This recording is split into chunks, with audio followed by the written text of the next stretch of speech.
ओम शांति।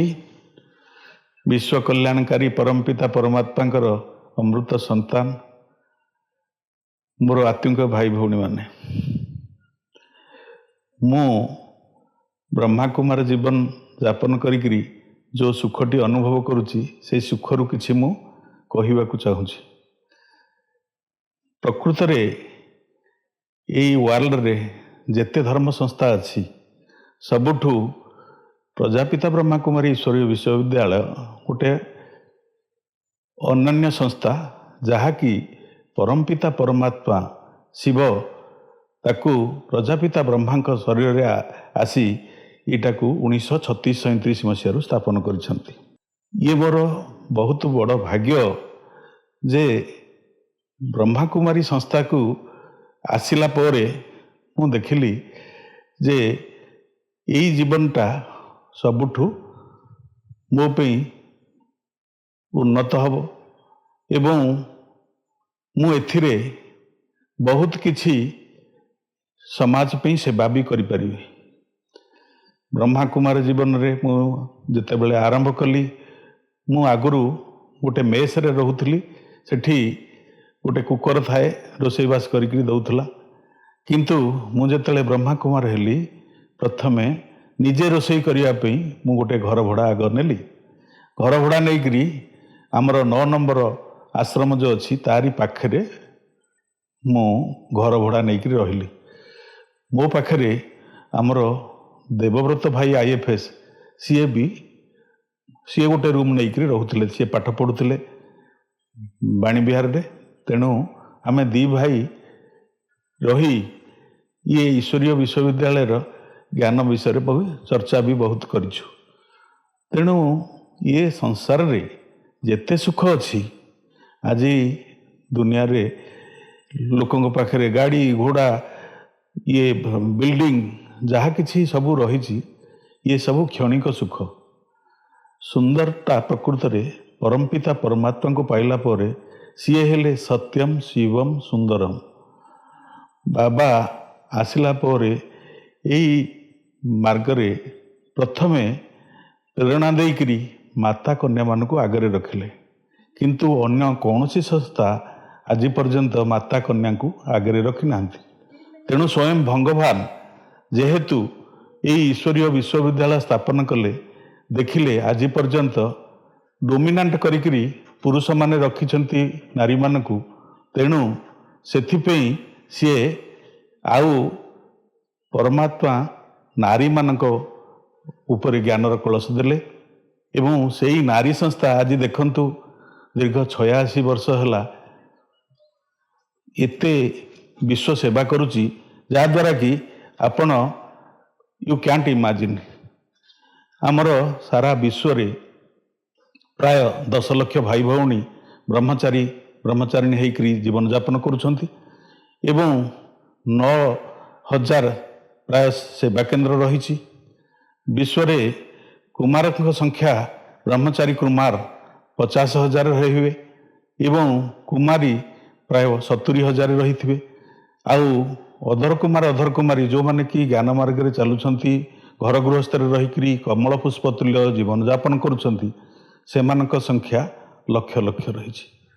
तेणु जोटा साधु सन्थ मुनि ऋषि माने असंभव कहूथिले जे पुरुष नारी एकाठी रही ब्रह्मचर्य पालन करी हुएनी, यही संस्था दिग्दर्शन देइछि जे एकाठी पुरुष एवं स्त्री रही आग कपुष एकाठी रही भी कौनसी क्षति पहुँचनी, माने ब्रह्मचारी होकर रही। तेणु आपण माने आमर इंटरनेशनल संस्था जो हेडक्वार्टर अच्छी माउंट आबू जीवे देखिए, सेठी स्वर्ग देखिए तो कलिजुग रे प्रकृत स्वर्ग सेठी अच्छी विश्व दरबार रे। आज आमर दादी माने चली गलेनी, किंतु जणिए दादी रही जी कि दादी रत्नमोहिनी जी, सी चीफ ऑफ एडमिनिस्ट्रेटिव हेड रे अछंती, तांकु भी बयस 95 ऊपर हेलानी। देखिवा कथा ब्रह्मा बाबा जो स्थापना करथिले सी विश्वर सबुठु बड़ व्यवसायी थिले हीरा लीला मोतीमाणिकर। ସେତେବେଳେ ତାଙ୍କର କୋଟି କୋଟି ସମ୍ପତ୍ତି ଥିଲା। ଯେତେବେଳେ ସିଏ ନିଜେ ଅନୁଭବ କଲେ, ପରମାତ୍ମା ତାଙ୍କୁ ସାକ୍ଷାତକାର କରେଇଲେ, ସେଥିରେ ସିଏ ସବୁକିଛି ତ୍ୟାଗ କରିଦେଇଥିଲେ, ସ୍ୱାହା କରିଦେଇଥିଲେ। ଓ ମଣ୍ଡଳୀ କରି ଭଉଣୀମାନଙ୍କୁ 7 ଜଣ ଭଉଣୀକୁ ଏ ଦାୟିତ୍ୱ କମିଟିର ଗୋଟେ ରଖି ଦେଇକରି ଆଜି ଯେଉଁ ସଂସ୍ଥା ପ୍ରଥମରୁ ଆରମ୍ଭରୁ ବହୁତ ବାଧାବିଘ୍ନ ସହିକରି ଆସିଥିଲା, ଆଜି ସାରା ୱାର୍ଲଡରେ ସିଏ ବିଶ୍ୱ ଶାନ୍ତି ପାଇଁ ବହୁତ ପୁରସ୍କାର ବି ପାଇଛି। ଆମର ଦାଦି ପ୍ରକାଶମଣିଙ୍କୁ ବି ମେସେଞ୍ଜର ଅଫ୍ ପିସ୍ ଆୱାର୍ଡ଼ ମିଳିଛି ଏବଂ ସାରା ବିଶ୍ୱରେ ଦାଦି ଜାନକୀ ଆଡ଼ିସନାଲ ଆଡମିନିଷ୍ଟ୍ରେଟିଭ ହେଡ୍ ଯେତେବେଳେ ଥିଲେ, ସାରା ବିଶ୍ୱରେ କୌଣସି ଦେଶ ସେ ଛାଡ଼ି ନାହାନ୍ତି। ତାଙ୍କ ସେବା ଦ୍ୱାରା ଆଜି 140ଟି ଦେଶରେ ଆମର ବ୍ରାଞ୍ଚେସ୍ ସବୁ ଖୋଲି ଯାଇଛି ଏବଂ ଓଡ଼ିଶାରେ ବିଶେଷ କରି ମୁଁ କହିବି ଯେ ଓଡ଼ିଶା ଏକ ଜଗନ୍ନାଥଙ୍କର ଧାମ। ଏଠି ସବୁ ଭାଇ ଭଉଣୀମାନେ ବହୁତ ନମ୍ର ଏବଂ ଈଶ୍ୱର ବିଶ୍ୱାସୀ। ତେଣୁ ଏମାନଙ୍କ ଉପରେ ଏତେ ପ୍ରଭାବ ପଡ଼ିଲା ଯେ ଗାଁ ଗାଁରେ ଆମର ଗୀତା ପାଠଶାଳା ଖୋଲିଛି ଏବଂ ଆଶ୍ରମ ସବ୍ ସେଣ୍ଟର ସବୁ ଆପଣମାନେ ଦେଖିବାକୁ ପାଇବେ। ଆମର ଭୁବନେଶ୍ୱରରେ 2002ରେ ଯେତେବେଳେ ଲୀନା ଭଉଣୀ ଆସିଲେ, ଭୁବନେଶ୍ୱରରେ ଏହି ପ୍ରକାର ସେବା ସିଏ ଆରମ୍ଭ କଲେ ଯେ ଆଗରୁ ମାତ୍ର 2-3ଟି ସେଣ୍ଟର ଥିଲା, ଏବେ ନିୟର ଏବାଉଟ୍ 100 ସେଣ୍ଟର ହେଇସାରିଲାଣି ଏବଂ ହଜାର ହଜାର ଭାଇ ଭଉଣୀ ପ୍ରତିଦିନ ରେଗୁଲାର କ୍ଲାସ୍ କରୁଛନ୍ତି ଏବଂ ଘର ଗୃହସ୍ଥରେ ରହିକରି ସୁଖ ଶାନ୍ତିମୟ ଜୀବନଯାପନ କରୁଛନ୍ତି। ଏହି ସଂସ୍ଥାକୁ ଆପଣ ଆସିଲେ ଜାଣିବେ, ଅନୁଭବ କରିବେ। ମୁଁ ବି ଅନୁଭବ କଲି ପ୍ରଥମେ ଯେ ବିଶ୍ୱ ପରିବର୍ତ୍ତନ କେମିତି ହେବ ଯଦି ମୁଁ ନିଜେ ନିଜକୁ ନିଜେ ମୁଁ ପରିବର୍ତ୍ତନ ପ୍ରଥମେ କରିପାରିବି, ତାହେଲେ ନିଶ୍ଚିତ ବିଶ୍ୱ ପରିବର୍ତ୍ତନ ହେବ। ମୁଁ ସେଥିପାଇଁ ଦେଖିଲି, ମୁଁ ଯେଉଁ ନିଜେ ଏକୁଟିଆ ରୋଷେଇ କରିକି ଖାଉଥିଲି, ଦେଖିଲି ମୁଁ ମୋ ପରିବାରକୁ ଏଥିରେ ସଂଶ୍ଳିଷ୍ଟ କରିବି। କାହିଁକିନା ଚ୍ୟାରିଟି ବିଗିନ୍ସ ଆଟ୍ ହୋମ୍। ମୁଁ ମୋର ପ୍ରଥମେ ପରିବାରକୁ ଜେଜେବାପା ଜେଜେମାଙ୍କୁ ପାଖରେ ରଖିଲି, ଦାଦା ଆଉ ପରେ ବାପା ମା ବି ଆସିଲେ, ତାପରେ ଭାଇ ଭଉଣୀ ସମସ୍ତେ ଆସିଲେ। ତେଣୁ ମୋତେ ଦେଖିକରି ଆମ ପରିବାରରେ 7 ଜଣ ଅବିବାହିତ ରହି ଏହି ଈଶ୍ୱରୀୟ ବିଶ୍ୱବିଦ୍ୟାଳୟରେ ସେବା ବି ଦେଉଛନ୍ତି। ତେଣୁ ଯେଉଁ ମୋର ଗ୍ରାଣ୍ଡ ଫାଦର ଗ୍ରାଣ୍ଡ ମଦର ଥିଲେ, ସେମାନେ ବି ମାଉଣ୍ଟ ଆବୁ ଯାଇ ସେଠି ବାବାଙ୍କ ସହିତ ମିଶିକିରି ଆସିଛନ୍ତି ଏବଂ ମୋ ବାପା ମା ବି 3 ମାସ ଲକ୍ଷେ ମଧୁବନରେ ରହି ସେ ତାର ସୁଖ ଅନୁଭବ କରିକି ଆସିଛନ୍ତି। ପ୍ରକୃତ ଆପଣମାନଙ୍କୁ ମୁଁ ଇନଭାଇଟ୍ କରୁଛି ଯେ ସାରା ବିଶ୍ୱ ଦରବାରରେ ଇଏ ବ୍ରହ୍ମାକୁମାରୀ ସଂସ୍ଥା ଯେଉଁ ହେଡ଼କ୍ୱାର୍ଟର ମାଉଣ୍ଟ ଆବୁ ଅଛି, ଆପଣ ଗୋଟିଏ ଥର ଯାଆନ୍ତୁ। ମୋର ରିକ୍ୱେଷ୍ଟ ହେଲା, ଆପଣ ଥରେ ମାତ୍ର ଯାଆନ୍ତୁ ଏଇ ହେଡ଼କ୍ୱାର୍ଟରକୁ। ଆପଣ ଦେଖିବେ ଯେ ସୁଖ ଶାନ୍ତି ଆନନ୍ଦମୟ କେମିତି ଜୀବନଯାପନ କରୁଛନ୍ତି। ଆମର ସାଧୁ ସନ୍ଥମାନେ ବହୁତ ମାଉଣ୍ଟ ଆବୁ ଆସିଛନ୍ତି ଏବଂ ତାଙ୍କର କନଫରେନ୍ସ ବି ହେଇଛି। ମହାମଣ୍ଡଳେଶ୍ୱର ମାନେ ଆସିଛନ୍ତି। ସମସ୍ତେ ଆମର ଦାଦି ପ୍ରକାଶମଣିଙ୍କ ଗୋଡ଼ ତଳେ ପଡ଼ିକରି କହିଛନ୍ତି ଯେ ଦାଦି ମା, ଆପଣ ଯେମିତି ଏ ସଂସ୍ଥାକୁ ଚଳେଇଛନ୍ତି, ଆମେମାନେ ଚଳେଇ ପାରୁନୁ ଆମମାନଙ୍କର ସଂସ୍ଥାକୁ। ଆମେ ପ୍ରକୃତରେ ଅନୁଭବ କରୁଛୁ ଯେ ଏଇଠି କୁମାର କୁମାରୀମାନେ ରହିକରି ବ୍ରହ୍ମଚାରିଣୀ ରହିଛନ୍ତି। ସେଥିରେ ଜଣେ ମହାମଣ୍ଡଳେଶ୍ୱର ଦାଦିଙ୍କୁ କହିଲେ, ଦାଦି ମୋତେ ପରମିଶନ ଯଦି ଦେବେ, ତାହେଲେ ମୁଁ ଯାଇକରି ରାତିରେ ଦେଖିକରି ଆସିବି ଯେ ପ୍ରକୃତରେ ଶୋଇବା ସମୟରେ ବି ମୁଁ ଜାଣିପାରିବି ଏମାନେ କେତେ ଦୂର ବ୍ରହ୍ମଚାରୀ ଅଛନ୍ତି। ଦାଦି କହିଲେ, ଠିକ୍ ଅଛି, ତୁମେ ଯାଅ। ପ୍ରକାଶମଣି ଦାଦି ପରମିଶନ ଦେଲେ। ସେ ରାତି 2ଟାରେ ସେ ନିଜେ, କେହି ଜାଣିନାହାନ୍ତି, କାହାକୁ କୁହା ହେଇନି ସେ ପରିଦର୍ଶନ କରିବେ ବୋଲି, ସେ ନିଜେ ଯାଇକରି ଯେତେବେଳେ ରୁମ୍ ଗୁଡ଼ାକ ଦେଖି ଆସିଲେ, ପ୍ରକୃତରେ ସେଠି ସିଏ ସ୍ମେଲ୍ କଲେ ଯେ ଏମାନେ ପ୍ରକୃତରେ ବ୍ରହ୍ମଚାରିଣୀ।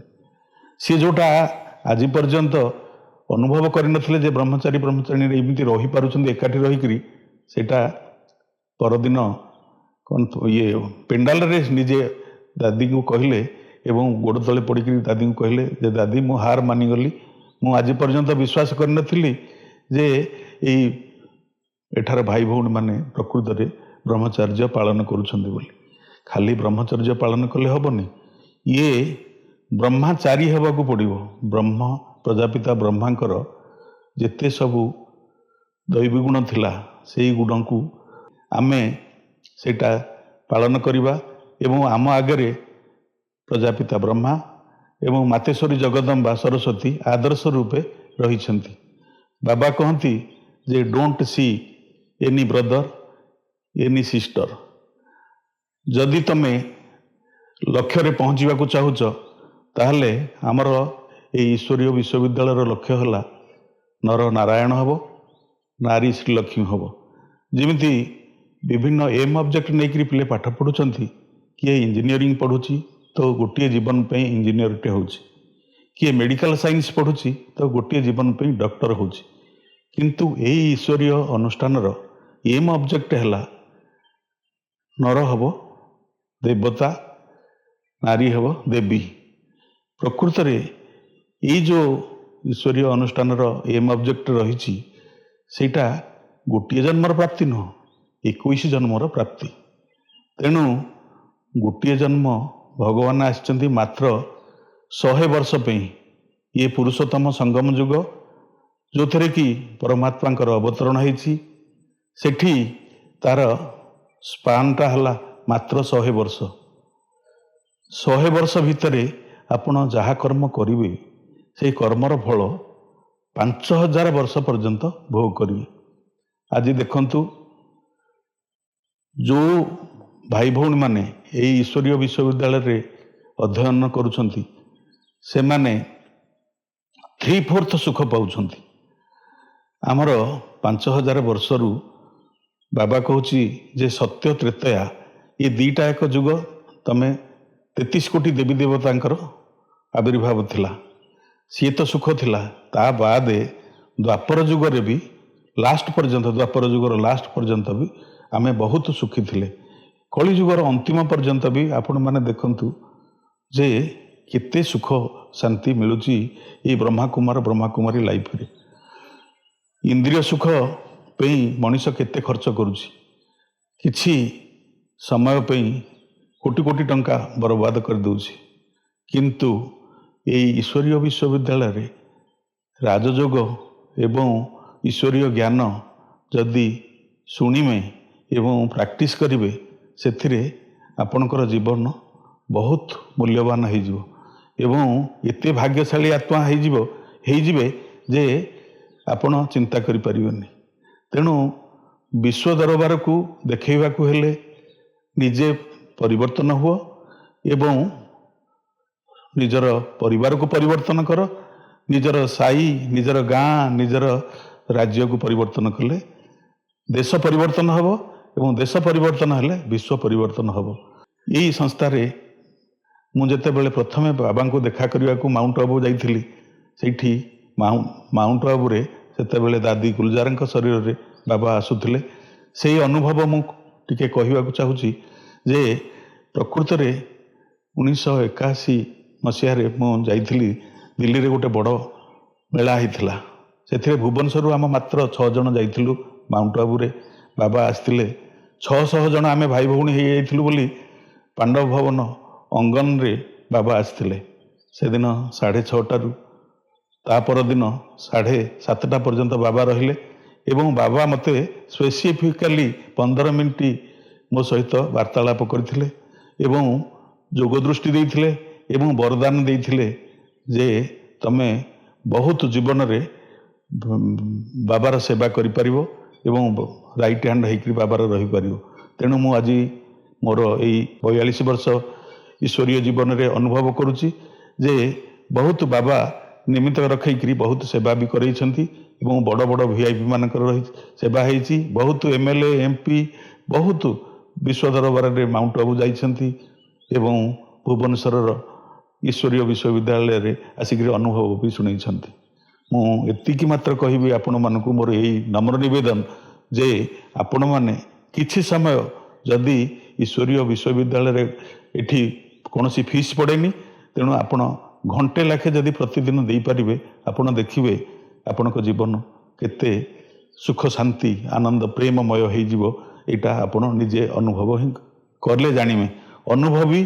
ଅନୁଭବଟା କହିପାରିବ।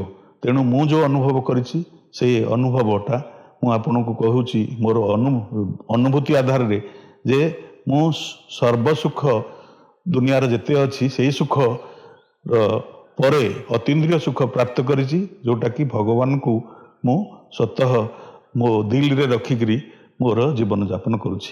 ଓମ୍ ଶାନ୍ତି।